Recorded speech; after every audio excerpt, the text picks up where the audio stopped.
Gente, é o seguinte, eu levei uma pancada na minha mão e dias depois ficou doendo muito, que até eu disse, eu vou pedir a Leninha, o Glédio, para me levar para ter um raio-x, porque eu estava assim, em movimento e com dificuldade de fazer, né, o trabalho em casa.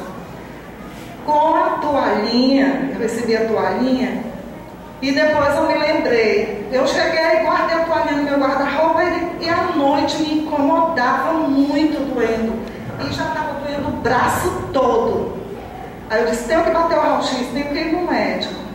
Certo. Gente, eu peguei a toalhinha, enrolei e fui dormir. No dia seguinte já diminuiu as dores, né? Já não me incomodou.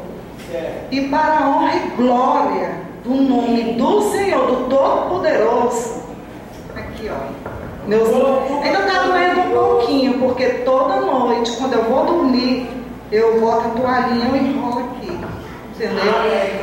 Quem crê que Deus faz milagres, tem fé, Deus move. Amém. Amém.